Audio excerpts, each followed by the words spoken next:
How's it,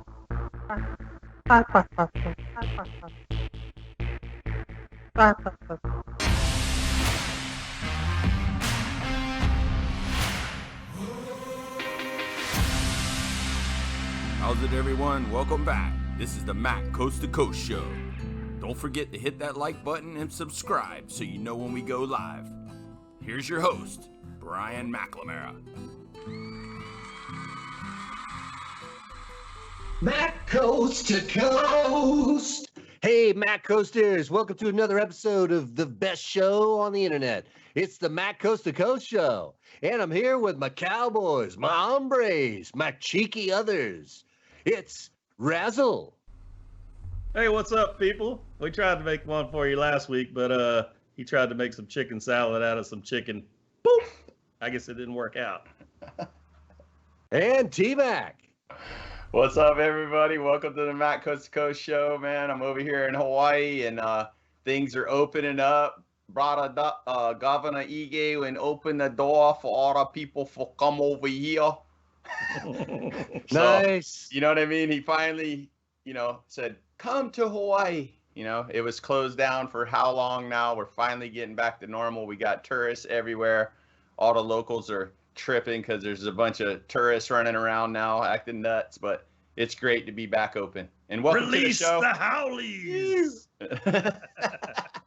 That's great. That's right. And, we got a great show for you. But before we get started, let's give a little shout out to our sponsors. Future 6, helping kids learn how to surf and change their lives. And Brotherhood 808, we're your friends and your chosen family. Brothers for life, living life to the fullest. So, brothers, What's happening? Yeah, I wanted to mention that, in a week or so here, I'm going to have the Brotherhood 808 store opening up online where you guys can get your merchandise. Check it out in the description below. And I'm excited for it, man. That's what's going on in my world right now. Yeah, that's man. right. Are you going to have... Glad you're fired up. Sorry, Brian. Yeah, I got the fire problem. again, brother. I'm excited. I'm getting ready to have the store online. You'll be able to get hats, beanies, stickers, t-shirts. I'm even working on getting like surf shorts and aloha shirts. Thongs. And thongs. Your Brotherhood thongs. Hey, I won't man. mind, dude. Wow, I that'd be want kind a of... handshake right on my crotch. Except it's only got one hand. One hand, because that's all it can hold in it. Hey, speak for yourself there, shorty. So what's going on in your world, Mr. Brian? Well, we're over here in D.C., Virginia, and we probably got another 2 weeks of solid cicada city. I don't know if you guys heard the 17-year itch of the cicada itch has been coming out. Brood X, baby. I heard it postponed the president's flight over to the G7, man. A cicada infestation in the engine compartment. How is it riding in your convertible, dude? When you're riding down the road, you're just smiling, and cicadas are just flying in your teeth and shit. Hey, Brian, it's how fine, you doing, dude? It's fine, but they whiz off the windshield all the time. Like you see them like, like bullets. Nice. Crazy. It's about love bug season over here, so we're fired up about that. Yeah. All right, love bugs. I forgot about them. Those are great. Front of your car's just covered. Not once a year now. It's twice a year. It's awesome. Oh, wow. It's they brought it over from Asia to eat the mosquitoes, but they don't actually eat mosquitoes. They hang out with the mosquitoes. It's one of those, brilliant ideas that really... Yeah, kind of like the Hawaii one they got over here. They brought the mongoose to eat the rats, but the mongoose is out in the day and the rats are out at night. So they never see each other. Now they got two rodent problems. Awesome. Yeah, unbelievable. Same concept. Well, speaking of science. Yeah, who's our guest today, Razzle? Who we got going on? Hey, we got a good buddy of mine, Mr. Daryl Thompson. He's Director of Scientific Initiatives for the Global Research and Discovery Group. He's working on projects such as mosquito control, COVID and cancer vaccines, sunscreen improvements, and sugar substitutes. Everybody, welcome Mr. Daryl Thompson. Hey, Daryl. Welcome, Daryl. Hey, Welcome. how are y'all doing? Hey, buddy, what's up, man? Hey, thank you. Happy to be here. I got a list of stuff here. I got the 3F Ghost Orchid for the mosquito repellent. I got the squalene discovery and the pythons for COVID. I got the solar protection, sunscreen enhancement or whatever from the, I forgot what that was from. The ghost something, orchids or something. Yeah, the sunscreen was a pilot. We're filming a pilot for a TV show called BioQuest, and they're asking us to find things that would protect people from radiation exposure, like alpha and gamma particles. And we found out through the research it also protects you from sunburn. So it's pretty pretty fun project. What about mRNA vaccines? Does it protect you from that? No, that's the adjuvants we've been working on. This COVID problem is not really going to go away anytime soon. I believe you're going to start seeing here in the news that they're going to find out that Wuhan there was a Wuhan leak, and with that happening, we're going to see this unfold over the summer. It's almost like we can expect. I think COVID's going to be hanging around. It's reservoiring now in different countries. The vaccines we're using now are more or less your therapeutic vaccines, not really a true vaccine. They're a great tool for trying to fight a pandemic like COVID, but I think the problem's going to stay around for a while. So they're working on new vaccines that are more true vaccines, sort of like our polio vaccines, that can hopefully protect us long term. So my team was tasked with trying to find new sources for adjuvants that can activate the vaccine a little bit better. Okay. Nice. Maybe you can explain the spike protein thing to me a little bit. Do you know anything about that? Yeah, so if you Google, what part of my team was assigned to find the entry points for a lot of these viruses, particularly SARS-CoV-2. And generally, if you have influenza or cold rhinoviruses, they attach to your cell through kind of like a handshake mechanism that's called ICAM, or intercellular adhesion molecule 1. And SARS is very interesting. SARS has been around, discovered for close to 50 years. This particular strain is different, that it's mutating so quickly. But the ACE2, angiotensin converting enzyme 2, is expressed in your lung tissue, particularly if you're a smoker, you're older, you're aged, if you're going through pro-inflammatory conditions such as diabetes or metabolic syndrome.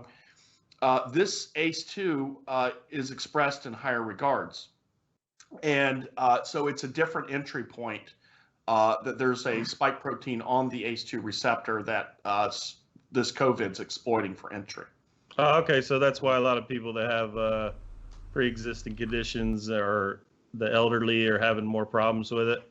Yeah, absolutely. It's weird. If you have a pro-inflammatory, if you got like heart disease, or if you're kind of sick in some manner, there's always the overexpression of ACE2 in your lung tissue. And so it's exploiting this as a backdoor mechanism that we see a little bit different from a lot of different viruses. So it's one of the many things that makes SARS kind of weird. You know, when this outbreak first happened, a lot of people would ask me, they said, is this thing going to be bad? And I'm like, yeah, it's going to be bad. And it's going to be bad for a lot of different reasons. Economically, the removal of freedoms that we're used to, the debate with masks. Should we wear them? Should we not? You know, that whole tactic of social distancing and stay at home was things they used during the plague era back in medieval days. I mean, it's just very old tactics, but they're tried and true. And so, yeah, forcing people to stay home when they have businesses to run, yeah, that's terrible. But also, wearing masks and things like that does have a limited protective effect. So what do you know, there's no really right answer, I think, when it comes to this COVID issue. Yeah, so I have a question for you. You know, like I've been vaccinated, and Raz is kind of like against the vaccinations. But I just wanted to hear, do you feel like it's a good thing? It's okay to take? I mean, are you for it or are you against it? Well, again, you know, it's a question I get asked all the time. And here's the thing: I didn't take the vaccine because early on during our work, we're having to travel around a lot. Fortunately, I got COVID, and for myself, I literally was just sleepy, tired for 2 days. And I'm on the fortunate side of the gene pool that's going to respond, I think, favorably or less dramatically to COVID. But why it didn't affect me, it could be seriously deadly to someone sitting right next to you. So the vaccine thing, yeah, man, they rushed this thing through so quick. It's kind of spooky to see technology move that fast. And there is a lot of reports now coming out of neurological conditions surfacing, particularly in women. To be a little graphic here, older women that are menopausal are starting to have periods again, and this is verifiable through a thing. And they're tying these things back to the vaccine. So I mean, this isn't me talking. This is easily verifiable by reputable sources such as the CDC. So if you're at risk of dying, taking the vaccine, it's almost like being on a ship and it's sinking and you got to jump in the water with a life raft with sharks. It's kind of one of those things. I think it's all comes down to personal. So what you're saying is if you're really not at risk and the ship isn't really sinking, but you're the guy that jumped off into the water with the sharks. You had a better chance on the boat. I don't think there's a right. I think diseases don't really present themselves where there's a right answer. I just don't. With this thing, it's like I said with COVID. It makes scientific sense that the more we vaccinate everyone, that we can stamp this thing out. But the scary thing is, if this thing stays around, the vaccine's effective for 4 months, 5 months. That's what I was gonna say. I mean, we got to keep. You're supposed to, just like the flu shot, you're supposed to get every year.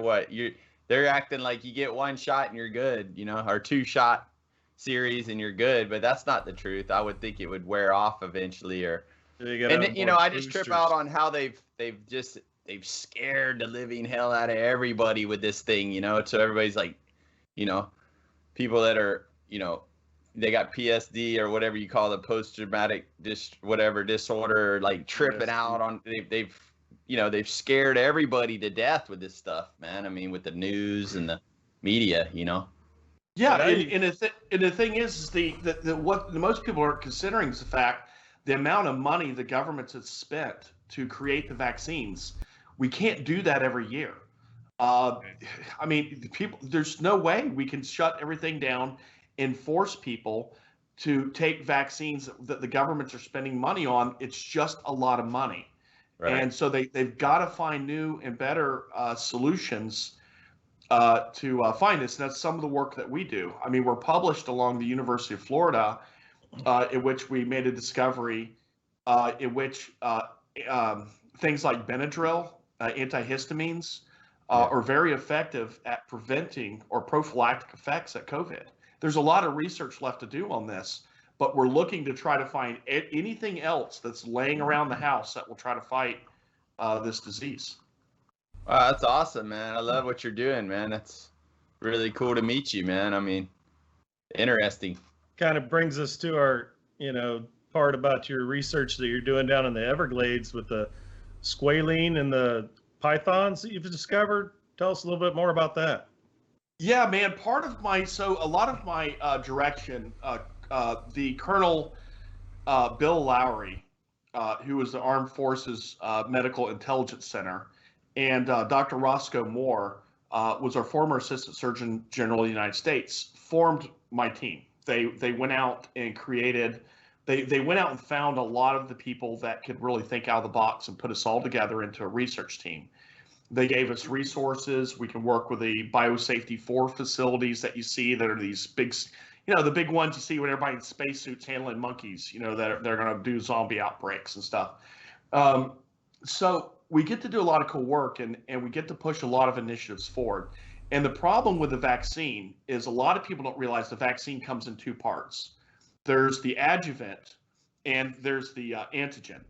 And the antigen is the viral particle that you inject so your body can recognize it. But the adjuvant primes your immune system to like tap the other cells on the shoulder and say, hey, look at this. We should start fighting this. So that's how we prime the pump for vaccines.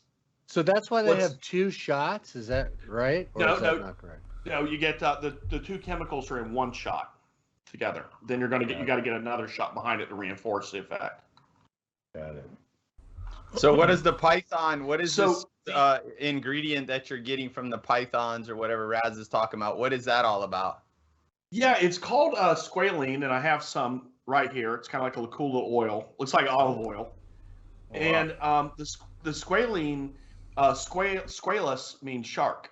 And most people don't realize this, but for our flu vaccines, a lot of our vaccines, the adjuvant came from the livers and fat of deep water sharks. It was the largest reservoir for it. So before it was sustainable to be able to harvest sharks, to be able to make vaccines. But here we find ourselves in a place where we've got to vaccinate the entire planet. So the drug companies, the CDC, the governments, nobody really wanted to put out the message that we may possibly have to start pulling sharks out of the ocean like crazy to be able to obtain the squalene. We can't make it artificially. And so everybody was resistant to say this. So my team was charged with breaking the story on this, and we did it through the guise of a project in which we were looking for other species that were sourceable for squalene. And the difference is things that you have to eat large meals all at once, like a shark, contains a lot of similarities to pythons that have to eat one big meal and process it at the same time. So I went down hunting pythons. Or Raz. Yeah. Yes. Yeah, great. I've seen him in Andy's igloo a time or two. So the deal was. So we went down and we found the pythons and started analyzing the fat, and were very surprised that the pythons contained an average 10-foot python contains enough squalene for about 3,500 doses of vaccine. Wow. So were we going to go down and strip every python out to go squeeze them through a lemon squeezer and try to get the squalene out? No. It was a good opportunity to bring the story so we wouldn't overfish the sharks, and also to demonstrate that the internal organs of the python were helping us learn how to make squalene. And we learned from the gallbladders and different organs from the snake.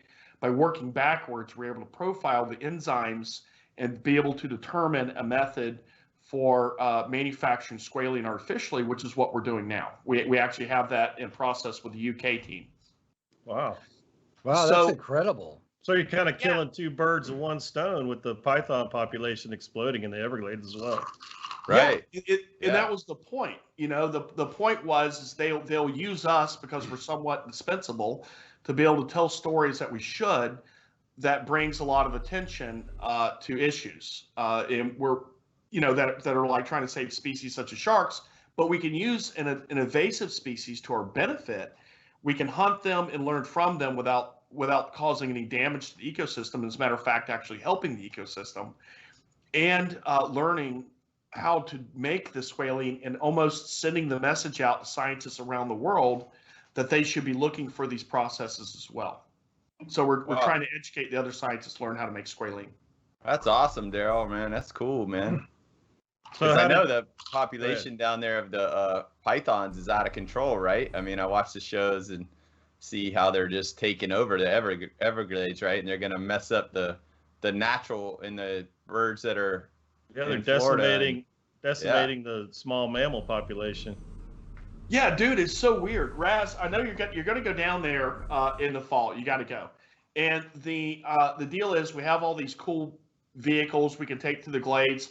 And you're right. You don't see armadillos. You don't see squirrels. You see some fox squirrels, but you don't see any of the animals that you used to see. And what's even weird is the fact that the alligators are being consumed by these pythons. And the pythons, we've come across them all the time. But what's even more interesting is the crocodiles are eating the pythons. So they're using them as a food source. Kind of cool. Oh, it is awesome, man. So the pythons aren't affecting the American crocodile, but they are the alligator. Yeah, I'm seeing crocodiles in places like Marco Island that was rare, but we're seeing more and more of them in the Everglades, like in Chukaluski and Port of the Isles that you never really saw that many crocodiles before. Oh, Wow. Hey, but by the way, you know how to tell the difference between an alligator and a crocodile? I Yeah. do, but I'll let you tell the joke. The one you see later and the other one you see after a while. I like that. Hey, It's one of my favorite so- ones. So Daryl, how did that lead to you discovering that the ghost orchid is beneficial as well? Yeah, so I got one right here. This is a model of the ghost orchid. Let me hold it still so the camera can pick it up. So these little tendrils here are what we look for. That's why they call it the ghost orchid. It kind of waves around like a ghost in the swamps. Lightly fluorescent. They're very neat. That electrical storms at night, they bloom and produce their fragrance generally around midnight, predominantly in August. So they actually will fluoresce a little bit. And what's interesting is every orchid is pollinated by one specific insect. In this case, it's the sphinx moth. And this moth is the size of a bat, and one flies into you at midnight in the Everglades, it'll freak you out. It just they're it hits you beautiful right in the too. face. Oh, they're great. Yeah. So what we couldn't understand is most people think that bees are major pollinators, but male mosquitoes pollinate a lot, quite a bit. Wow, I didn't And we know couldn't that. figure out because they're eating the nectar. Yeah, man, they eat the nectar. The females are bloodsuckers, and the male mosquitoes go after pollinating. They eat the pollen. So we couldn't figure out how a species could be adapted to one specific insect while keeping the mosquitoes from cross-pollinating them. So once we studied them, we realized that mosquitoes will not bite anywhere near the vicinity of a fragrant grove of orchids. Oh, And they won't bite at all. They Wow. they stop biting. You can stand there and they won't bite. It's amazing. We filmed this. We stayed up until night. Yeah, and so just like a lot of things in science, the answer is a lot easier than you think. Why it seems like magic, it's really not. But the next time you guys drink something or taste something, reach up and pinch your nose like this as you're drinking something, and whatever you're drinking will immediately become flavorless. There's a neural network that shuts down if you shut one of these two sensors down. Okay. Wow. And in mosquitoes, there's three. There's gustatory, which is taste, ionotropic, and olfactory. And olfactory likes to smell sulcatone, which is what we exude that tells us we're human. And that's what mosquitoes are attracted to. It's like the sizzle on the steak. As a matter of fact, women produce 5 times as much sulcatone as men. So next time you're in the woods and you're getting bit by like hell by mosquitoes, it's probably real. The ionotropic detects CO2 that you exhale. So if you're running a car or cooking on a gas grill, remember that mosquitoes can smell 1 part per million of CO2 at 50 meters. Wow. So I have. always, I'm sorry. I always heard about the CO2, them coming because you exhale the CO2. So I always heard that's how they found you. Oh yeah, but there's 3. So DEET and these things are gustatory, in which they just taste bad. They are neurotoxins, but they essentially taste bad to mosquitoes. So what we figured out the orchids were doing, we're blocking all 3 of these receptors. Oh, wow. So we copied the orchid, and then we realized that these fragrances are languages. The ghost orchid has 57 chemicals that all particularly say one certain thing. So we tested this effect on tomatoes. And tomato plants, when you damage a tomato plant, will actually produce chemicals that will signal a neighboring tomato plant to start producing defense chemicals. In roses, we found out that the fragrance has 120 different chemicals in it. It's telegraphing its maturity, the age of the pollen, the health of the plant, how hydrated the plant is. It's amazing that we discovered that the fragrances are not here for us to really smell. They're communications. They're languages that are taught. Wow. So we actually worked backwards, and we worked through the receptors one at a time, and we figured out that some of the receptors or the fragrances in the fragrance were calling for a certain species. It stimulates a pleasure sensor or sensory reaction in insects to say, I want to go basically have sex with this flower. It's literal. It's pretty cool. But the other ones are basically Man, if we could tap into that and just figure out what that is, we're gonna have an amazing time. If you Yeah, we can sell it in Asia, no problem. if you want to have sex with flowers, we can make that happen. Hey, and Brian, Brian will be doing that nose pinch thing you said when he's drinking that Japanese whiskey he's been drinking. Yeah, man. Let me tell you drink the something, dude. My strongest drink nose you ever stopped. wanted. My nose stopped working a long time ago, brother. Oh hell, mine did in the 80s. It's interesting. It works.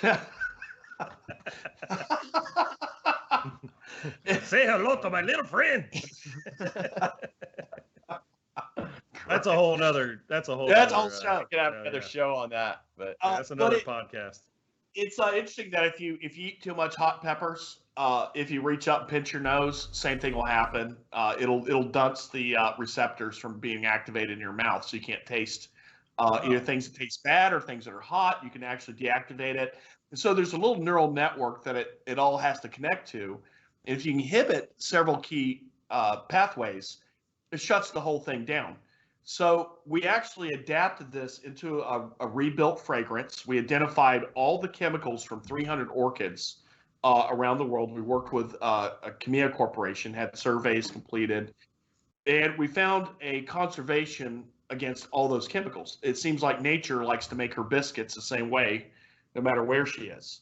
Wow. And we isolated those parts of the language, and we rebuilt those into a fragrance that literally does nothing but blind mosquitoes' receptors, even though it smells wonderful. You got to realize we evolved, and somehow we thought that for some reason they put fragrances on the planet because they want us to be able to smell nice things. They're not. Fragrances are communicating to different things. As a matter of fact, if you're in hospitals or retirement facilities, things like E. coli and staph, they're being triggered through a process called autoinduction by smell. It literally drives them to smell each other and say, okay, it's called quorum sensing. Let's all get going. So aspects, if you Google tuberculosis, which a third of the planet is affected with this now, we actually were able to take and reorganize this language to tell E. coli and staph to turn off. Not kill it by bleach or any kind of cleaning method. We instructed it to turn off by blocking its ability to quorum sense. Wow. So these things are now being adapted to cancer. We're trying to work forward to see if we can create fragrances that could go into lotions or things that maybe can tell cancer cells to shut down. And it's worked with tuberculosis and it's worked with cholera. Wow, so man, that's an awesome thing, man. Yeah, it's widely reported. So the language of fragrance is much more than we think. And so basically we put it into, it's going to go into your laundry detergent. We've embedded it into things that smell like farnesene, which is what fresh grass smells like. Okay. And you'll be able to put this out at sporting events, and everybody loves the smell of a fresh cut lawn, you know? I love fresh grass. Yeah. I'm gonna do the Kermit the Frog right here. That's none of my business. So that's something you're working on to cure cancer, is these fragrances and stuff we're gonna have in our detergents and stuff like that helps. Yeah, well, it's primarily for ticks and mosquitoes now. So if you go and think about this, it's the same way the orchids work.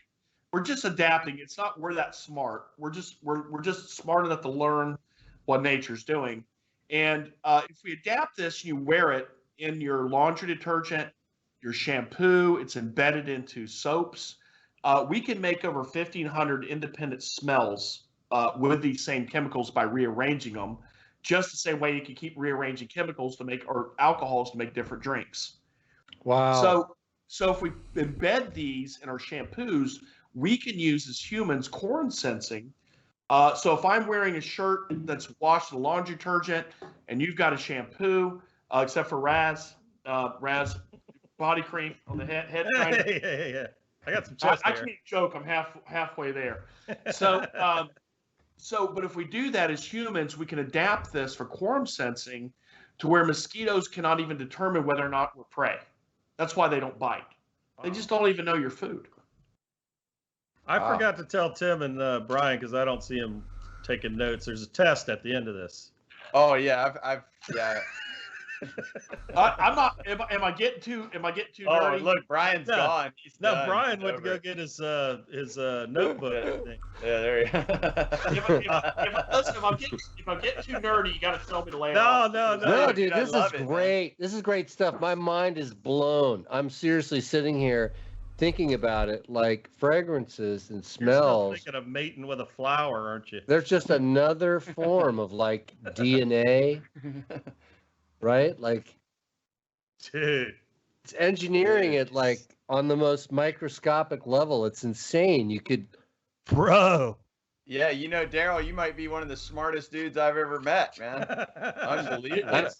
I don't think that's a far cry. It's not. You know what? The answer is nature's done all the work for us.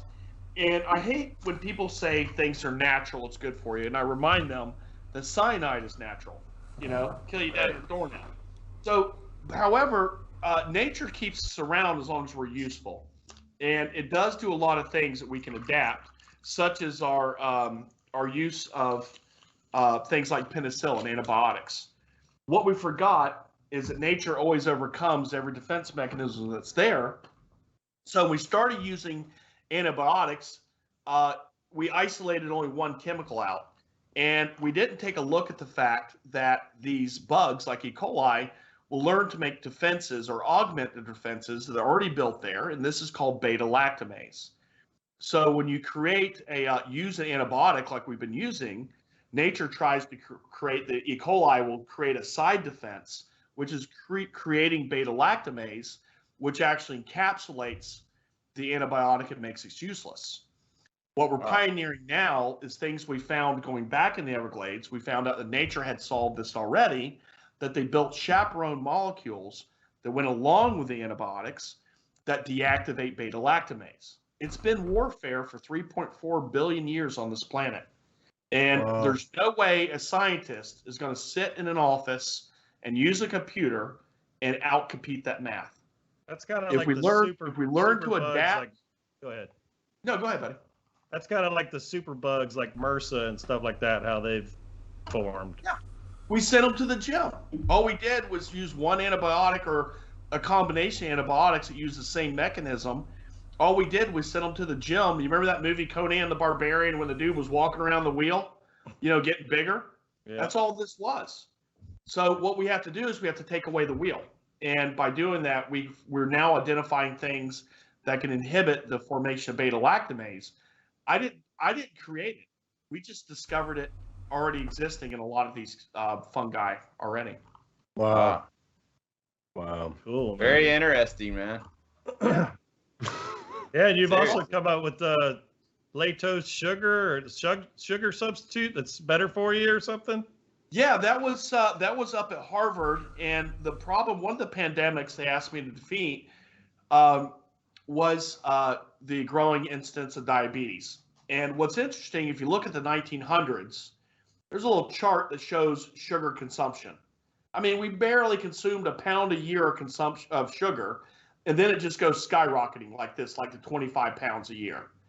But Alzheimer's and diabetes and Parkinson's disease went right along with that curve. And so we couldn't figure out what was happening. And so we started analyzing. We did a clinical trial in which participants were drinking a glass of orange juice 3 times a day.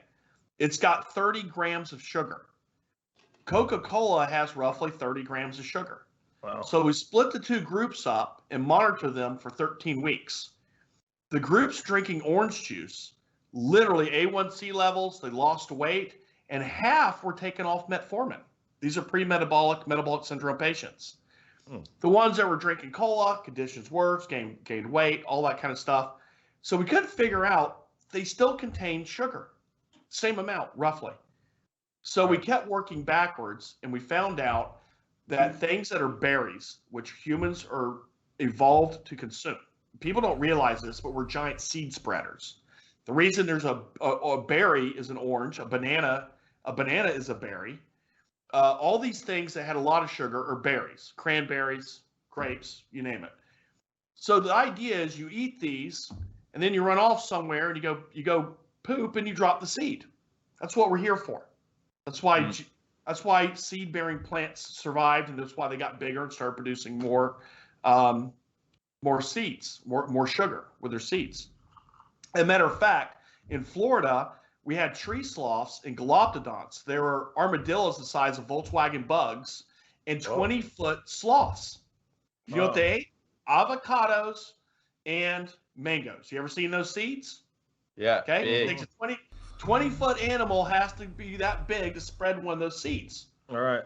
So that's what we are. We're seed spreaders. So it would make sense that nature would put sugar in things to encourage our growth, but at the same time, make something where sugar was safe. When we refined sugar and took all these things out, these diseases showed up. So we did clinical trials where we put these back into the food supply when people are consuming sugar, and magically these problems disappeared. This is published research. You can go to PubMed and look my name up. It's published. The effect was called emulin, which means emulate insulin. So awesome. does that mean that if you have, so I'm a little confused. So if you had the people drinking the orange juice and the people drinking the Coke, right? Yes. And they both have sugar. So One the has sugar- natural and one has refined sugar. right, so it's the refined sugar that is bad for you because it does not contain what? Yeah, there you go. You named it, man. That was the question. So we worked backwards, and we found out that nature created a special type of sugar called inositol. And when we took inositol and put it back into table sugar behaved totally differently. So there's a thing called the glycemic index, and it measures the resistance of sugar in your bloodstream from going into your cells. Take a prick after they feed you some sugar. Here it is. But once we added inositol to sugar itself became low glycemic. It was disappearing in the bloodstream, which means instead of trying to quarantine it in fat, it was disappearing into the muscle tissue through a process called the GLUT4 pathway, and it's also mitogenic. It actually, inositol supplementation, published research demonstrated that it'll increase the muscle function by 4-fold. It'll increase your ability to process energy. Wow. Yeah. Why do you think when you eat tuna or you eat fish, and if you take the fatty part of tuna and you analyze it scientifically, it contains all the metals? Fat is a very useful tool for quarantining. Storage. Yeah. Quarantining bad things. So what happens is your brain is the largest utilizer of sugar. So that's why we saw diseases like Alzheimer's increasing with the rate of refined sugar. So my job, as impossible as it sounded, was to take sugar and make it reverse diabetes and metabolic syndrome instead of causing it. Wow. That is awesome, Daryl. Yeah. So how can we get some of this special sugar, baby? Send me your mailing address. We'll make it because it's coming out. We're now discussing. I'm finishing a clinical trial now. I'm not allowed to discuss the clinic, but it'll be done in August, at the end of August. We're finishing our last clinical trial to demonstrate that those suffering from metabolic syndrome and type 2 diabetes, their A1C levels will significantly reduce within 96 hours of consuming this sugar. It's not. Here's how it works. Too much sugar at one time causes a pro-inflammatory response. It's tumor necrosis factor alpha, and it shuts down the passageways in the muscle tissue and increases the pathways into fat tissues. Your body, it's not that sugar is poisonous. It's your body thinks it is. A lot of poisons that exist in our planet are glycosidic or sugar-like. So without this way that our bodies have evolved to recognize sugar, it doesn't recognize it, so it creates insulin resistance to literally try to keep it out of our sensitive cells, so we don't, as a way of protecting ourselves. Now, if you consumed a little bit of poison one time, eating a bad berry or something like that, you would get sick. It would do the job. But every day, every time you're drinking a soda, a big giant Coca-Cola, your body is being triggered by pro-inflammatory responses that it's triggering it and to think it's being poisoned. As long as that happens, your body's not focused on repairing itself, like regenerating glial cells in the brain or anything like that. It's too busy trying to protect itself. And so if you add the chaperone molecule back to it, sugar behaves totally different. Well, I'm so glad I cut soda out of my life, man. Yeah, me too. Yeah, I did the same thing. I'm done, dude. We used to drink Mountain Dew like it was water. We used to mow lawns, and I'm like, Raz, you're not drinking any water, dude. He's like drinking 32-ounce Mountain Dews all day while we're mowing. And he goes, I'm getting water, dude. There's ice in here. Yeah. Did he have that big Mountain Dew cup or that 7-Eleven cup that's like that big? Oh, he was chugging Mountain. We used to drink Super 2 liters. big like gulps. Yeah, we were out there in 100-degree heat. Wow, this is incredible stuff. I can't help but think that as soon as it comes out on the market, that it's going to cost a lot of money. Unless you know Daryl, you know. Well, I mean, there's actually a very interesting side effect to this research. Is the fact that we pay most of the money for our sugar in the United States. The sugar that we receive is controlled by the Fanjul family in South Florida. By the way, if I go missing tomorrow, you'll know what happened. Okay. Big sugar, baby. Yeah. So here's the deal. So the government, through lobbyists, have put tariffs on our sugar. We pay more for sugar than most of the rest of the world because of these tariffs. Even though it's made right here. A portion of it is, but it's the same guys that make it outside the U.S. and Dominican Republic and South America too. Yeah. So the deal is the sugar, when you combine them with inositol, classically it counts as a confectionery. So if it counts as a confectionery, that falls outside of the sugar tariffs. Wow. So you should see a 60% drop in the price of this product. Wow. Until they figure out how to make gasoline from it. Yeah. Well, that's a whole nother podcast there. We'll have to bring Daryl on to describe that for us later. We can figure that out. We can probably engineer a bug that could just fart inositol particles and make gasoline. I mean, this is incredible, dude. This is incredible. I got to tell you, I don't have the capacity to absorb everything that you're putting down right now. That's why I said you might want to get a notebook, man. There's going to be a test after the show. It's Deep Eddy. If you drink Deep Eddy, man, everything makes sense all of a sudden. Is that the key? Yeah, that's it. Deep thought. Deep Eddy. Get some Deep Eddy. So I just want, on that note, I just want to bring up briefly, just so that our other viewers can catch their brain breath a little bit. This dumbs you down. This is the Japanese whiskey. Oh. Wow, what's it called? It's called Legend. Legend. All right. It's it had you feeling pretty good last week.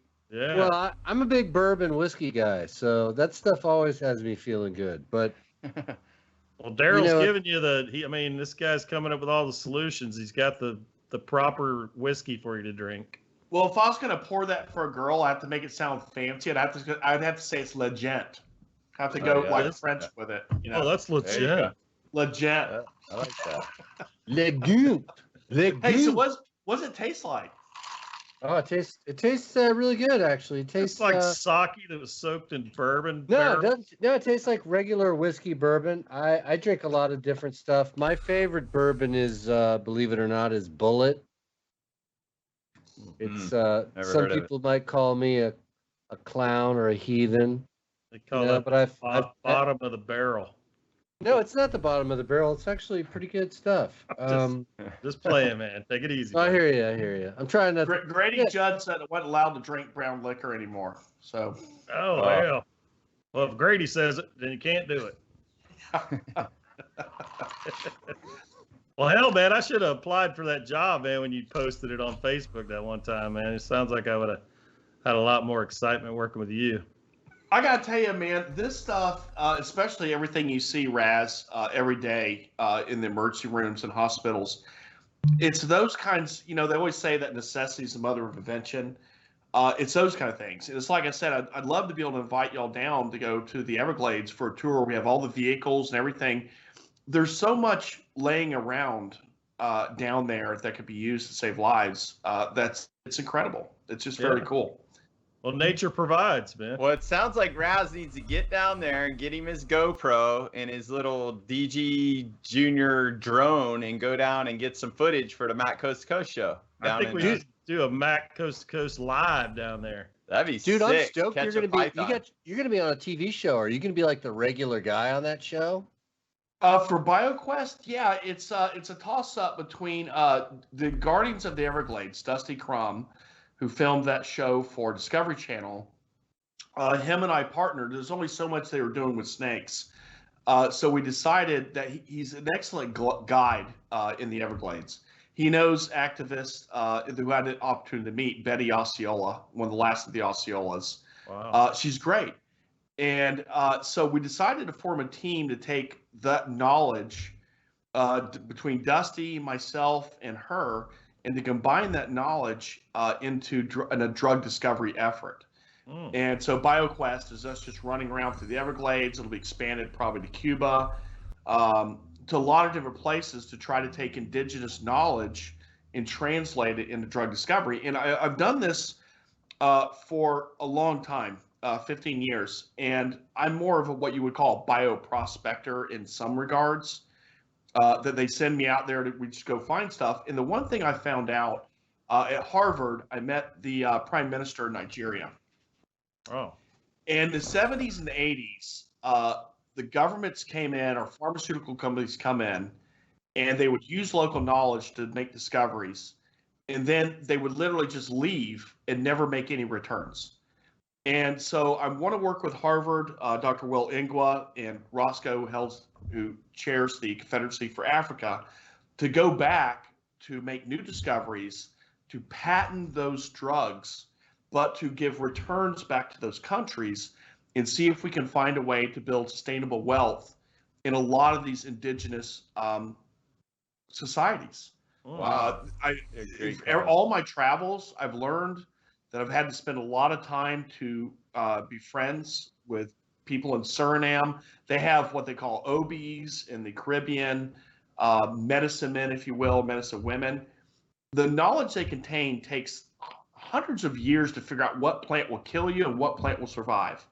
I've been cut and glued together from things sap that comes off of trees that I'm looking at that have antibiotic properties. I'm going, why are we not using these for instead of a Band-Aid? Why aren't you slathering on like a glue that just seals your stuff together? You know? Even pine sap. Yeah, those kind of things. Yeah, but we have Teflon to do that. And Teflon costs it's so much more profitable here in the United States. Super glue, man. Yeah, well, No. my stepdad did No, that. but- We used to get cut and he just super glue it, together, and it formed a scab, No, but You got to realize we're from Polk County, so we had to use duct tape. Duct tape, zip ties, and a little super glue. Fix anything. that's 100-mile-per-hour tape. Yeah, right. Well, shit, Daryl, man, that's Yeah, awesome, man. bro. Wow, Daryl, you're an awesome dude, man. I don't know what the hell you're doing hanging out with Raz, but Well, yeah. This is a good excuse. Instead of home being responsible, I get to stay at the office and drink vodka and do a podcast. So this is great. I'm loving awesome. Yeah, man. Well, I don't know. I was telling them earlier about how you used to rig up the lines that went to your back tires of your Mustang, and when you squirted the bleach on them, when you punched it, it just put this big old cloud. So you're trying to pay us back for all that bleach inhalation we had back in the day. That's the thing was I love James Bond movies, and so I built a Mustang that had 6 rocket launchers in the front. Raz, you might remember that incident where the Polk County's finest had a long lecture about that at public parking lot. We rigged smoke grenades underneath, bleach, because everybody couldn't understand how that Mustang would just take off like Batman and the tires would flame up and catch on fire. But yeah, it was great until my parents made me take all that stuff out of the car. So it was a lot of fun. We were always like, damn, Daryl, man. He's always up to something, bro. Well. Oh, wait a minute. That's it. That's the Mac alert. That's telling us that today we've run out of time for today. But, Daryl, it's been really awesome having you on the show. Thanks for the knowledge, and thanks for doing what you're doing, and great causes, man. Awesome stuff. Dude, I'm going to Thank you. You guys are always welcome to go down to the Glades anytime you want to go. Would love that. We're gonna catch up with you again because I want to see how this all turns out. I'm all about it. I'm all about saving people's lives. I'm all about the future. And on that note, if you're ready for the future, you better hit us next time. It's Matt Coast to Coast. Okay. Matt Coast to Coast.